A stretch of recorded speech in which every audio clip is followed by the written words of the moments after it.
Riverside.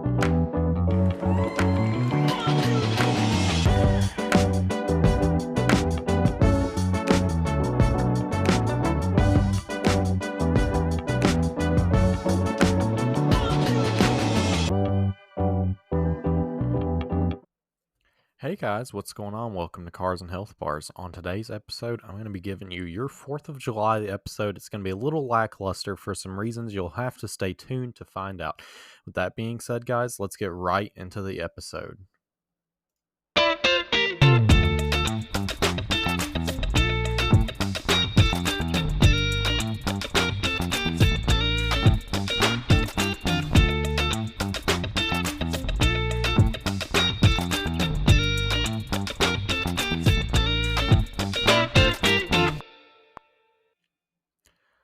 All right, guys, like I said in the intro, it's going to be a little bit of a chillaxed, laid back episode for you here of the Cars and Health Bars podcast.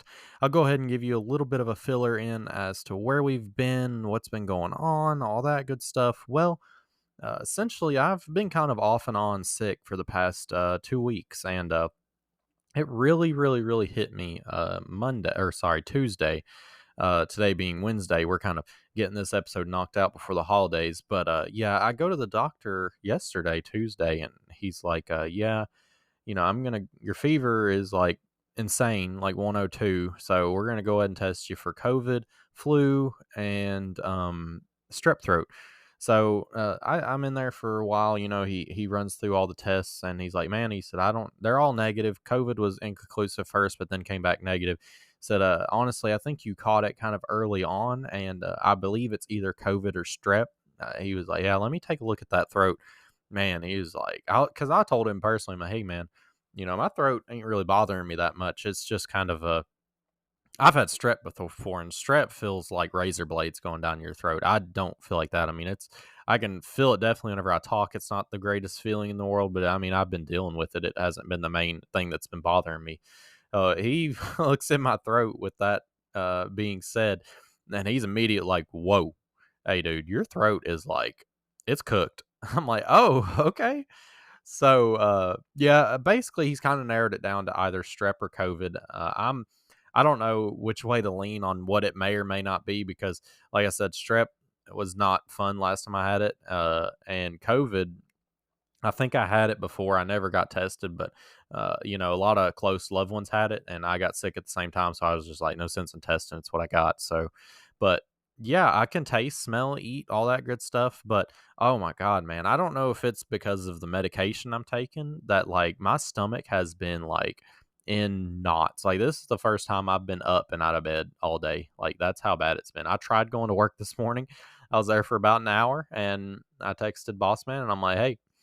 Just letting you know, I'm rolling out. I really like. I don't care about the holiday pay tomorrow. Like this is I gotta go basically because I was going to do nothing but lay around and sit on the toilet all day. Is kind of what it seemed like it was going to be for me. So I didn't want to be that guy that's just there, getting everybody sick. Number one, and number two, like not benefiting the company whatsoever by just being very slow and just not only am I preventing my healing or my I guess healing, but me getting better, but I'm also, like I said, infecting the rest of my workforce. So I made the executive decision to go ahead and hop skiddly doo dah myself out, and oh my god, I slept till like noon or later. I man, the amount of medication he put me on, I'm like, I think I gotta take like 16 or 17 pills today. It's insane how much medication I got put on, but I'm really hoping to have the majority of this illness kicked by the end of the 4th because I don't have plans for the 4th of July that weekend. Got a car show, got fireworks at the in-laws, so kind of hoping I'll have the majority of this over with by then. If not, then I guess I'll just be having a lackluster 4th, like I said in the intro. I'm very sorry. We always do it really big for the 4th of July. Our independence as a country is very important to us, and as freedom-loving American folk, we love to do it up for you guys. But unfortunately, this year, just it wasn't it. Bad timing for me. Jordan we always record our episodes on Thursdays, and unfortunately, the fourth falls on Thursday, and Jordan had plans for today, so our schedules just kind of didn't meet up this time around. If I knew I was going to be sick, I could have pre-planned, pre-recorded, all that good stuff. But it don't always work out like that. So you're stuck with just a little on me today. But hopefully I won't have a super, super long, draggy, talky podcast for you guys today. I'll try to keep it interesting. And yeah, I think that's kind of got it for my life update. I was kind of wanting to save this for a solo episode, but I wanted to tell you guys a few months ago, unless you know me personally, you don't know that I took my 5th Gen Camaro back to the drag strip in search of my 11-second run because I have been stuck in the 12s for far too long. Uh, Basically, the only changes done to my car since the last time I ran an a 12 1 or 2, I was on a worn out transmission. I was on a let's see, worn out transmission. I think that might have been the only thing. But if you remember, I had a converter put in the worn out trans and a super spicy trans tune, and that ended up kind of being the demise of the transmission. 6L80 don't like heat, go figure. So went back to the drag strip with brand new Monster 6L80 and a trans cooler, running a lot cooler. But I ran the exact same time. I might have cut a little bit better of a time, and I mean by tenths in the 5th gen as it sits now. And it's really unfortunate, but you know, not much was changed, and you can't get a lot of traction on those 20-inch stock wheels. Yeah, well they were stock ZL1 wheels, so they were wide, but they're still 20 inches, and you can't do much. Can't get much traction with some big old 20s. So I hit up a couple of my buddies, and it just so happened that one of the local shops here in Glasgow, Soki Speed, their employee, Logan Sanders, had a set of VMS wheels that matched my bolt pattern that came off his G8. And I'm like, hey, yo, let me get them, because the owner, Jack, he was like, hey, man, you need to get on some 17s if you want to cut that ET down. So yeah, I got a really killer deal on some rear VMS wheels. I was gonna buy the front, but I do a lot of street driving, and I wasn't trying to be on like a 185 tire rolling around on the streets. That just was not ideal for me. Yeah, I could swap them over whenever I went to the drag strip, but uh, no, it's just not for me right now financially because, and I guess it's a good segue into another topic. And this is kind of like a podcast exclusive because not many people know, and I kind of wanting to keep it a secret. A few people know, and the only few people that know are people that I'm trying to get parts from. But as you know, if you've been a long time listener to the podcast, I have a 3rd generation Camaro powered by a 350 small block Chevy, and I've had a literal nightmare trying to get that thing running because of tuning, because of the carburetor, so many issues. So I finally am decided to pull the plug on the 350. I trust me, if you're upset at me for doing this, there's nobody that's more upset than me. I love LSs by, more than anybody else, and I really wanted to hear this 350 run well just because of the big cam. It's old school. Nothing sounds like a small block Chevy. It's just they just have that old school cam chop. I mean, my license plate on the car is hog cam. Like I was going all in on NA small block and like hog cam build, but with it just not wanting to run right, yes, I could buy a sniper and probably fix all my problems, but I'm just done spending money on it for me to make, power less efficiently as an LS and make less power than for the 350 to make less power and less efficiently as the LS would make. I'm just going to go ahead and part out the 350, and if all goes to plan, Monday after work, I will be picking up a LM7 from Bowtie Boneyard, a 5.3 liter LS iron block out of a Suburban. It's got piston slaps, so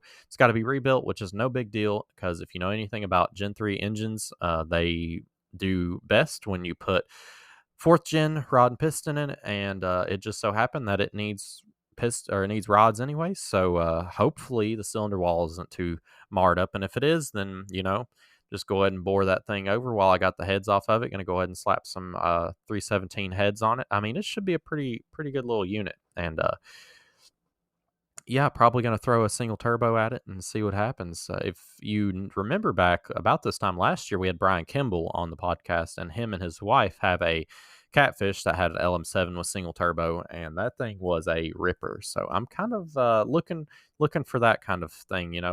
If it's not faster than the fifth gen, I don't care. I got boosty sounds, and I got an LS in a third gen Camaro, and what's better than that? LS. Let's see. Got an LS, turbo 400, custom PST drive shaft. Rear end's just kind of going to do its thing until it doesn't, because it is just a 10 bolt GM rear end. So I've heard good and bad about them. So we'll see how well that holds up. Might not be ideal for the stock axles, but hey, what do we do when we break stuff? We buy stuff that's even better. If you're not breaking parts, you're not making power, buddy. We all know that. So, yeah, that's kind of where I'm at with my projects. I just thought I would update you guys while I have this solo ep time. It's very unfortunate that Jordan couldn't be here, but it's just the kind of the way everything went. So that's well, I'll hit on one more thing. So this isn't related to cars or anything whatsoever. This is just kind of me rambling, but we recently had a Buc-ee's open in Smiths Grove, Kentucky, here in our backyard, and if you're I see both sides of the perspective. I've got a coworker that's like, "Why are y'all so excited? It's a dang gas station," and I'm like, "Yeah, but man, they got like special food, special jerky. They got food in house, So despite kind of people saying this, people saying that. I'm like, you know what? I'm gonna go myself. And we did go on opening weekend. They had opened Monday, but then we went on a Saturday. Let me just tell you, we were shoulder to shoulder in that thing. I mean, it was like trying to get through the Holly booth at LS Fest. It was that bad. I mean, that store, there was no room to do anything in that store. But I will say the employees, the staff, they kept up with the workload insanely well. It just so happened to be there were so many freaking people on the floor. I mean, as soon as we were ready to check out, we didn't have to wait in the line or anything. She was like, "Hey, y'all ready?" I was like, "Yeah." Like, come on. Got me some beaver nuggets, which if you haven't had them, they are insane. They literally taste like pancakes with syrup already on them. Like, it don't get no better than that. And they have about the texture or consistency of like a pop cereal. Oh my god, I'm telling you, you need to go get yourself some beaver nuggets if you are near a Buc-ee's or pass by one. Wanted to get the barbecue, but like I said, there is such an insane amount of people there, and I'm very introverted, and crowds are kind of like freak me out. So I got my beaver nuggets. My wife and daughter got some chocolate milkies, and I got the overbite. I think that's kind of a popular item too. It's like a Reese's cup with Bucky's face on it. It was really really good, like really good, really rich. I ate on it for like 2 days. It was plenty. I've still eaten on my beaver nuggets. And I've had them for almost a week now. I mean, it's a lot of food, and our total was 1776. So there you go. Do with that what you will. So, yeah, that was just my little tangent about bookies or Buseys, as some people call it. With that being said, guys, let's throw it to our gaming topic so we can wrap this show up.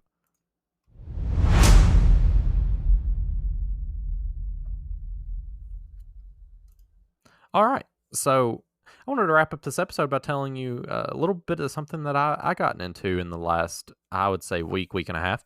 So, I, like the rest of you all, grew up playing the classic Nintendo. I had a Nintendo GameCube as a small child. It was my first gaming system, and my very first game was the legendary Super Smash Bros. Melee, followed up by, all the classics, Mario Party. I had all the SSX Trickies, and I still have those games, but my GameCube kind of unfortunately got stolen during a divorce whenever I was very little. So unfortunately, doesn't I don't really feel like going out and buying a new GameCube, and I kind of just have these games sitting around. So I was talking to a coworker, and he was like, "Hey, man." It's super illegal if you don't have the game, but if you do have the game, it's perfectly legal. It's called emulation. So you can emulate those games on your PC and play them with a controller, and it plays just like it did back in the day. And that's what I have been into the last couple weeks. I haven't I haven't downloaded everything I lost. I actually just have one game downloaded right now, and that's Super Smash Bros. Melee. It has kept me so busy, so preoccupied. It's literally nostalgia overload. I had a little bit of a hard time getting started up. The ROMs just wasn't wanting to work well with the emulator, but man, whenever it first loaded, like I was already struggling. It went black screen, and all of a sudden, I heard that like load up sound of Super Smash Bros. And the nostalgia was so overload. And a lot of the maps I don't remember still, or I do remember, but like I'll be playing the adventure mode where you go through the stages, kind of like Mortal Kombat Tower, where you fight all these different people, and like it'll all of a sudden throw me in a map with like I was like, oh my god, I completely forgot this map existed. This is my favorite map, and it's just like nostalgia overload, and I start freaking out and getting all happy and stuff, and I just kind of wanted to advocate for that emulation. If you guys have the game, it is perfectly legal for you to emulate it. From what I understand, this could be false information, and if it is, I'm sorry. But I know for sure if you don't have the game, if you didn't purchase it legally originally, then it is definitely illegal. So, guys, I didn't want to spend too much time on the gaming topic. Like I said, my stomach is in absolute knots and knots and knots. So, I'm going to go ahead and end the episode here, guys. I hope you enjoyed this short episode of us popping back in, and hopefully, we will be back to our normal show next week. And with that being said, guys, we will catch you in the next one.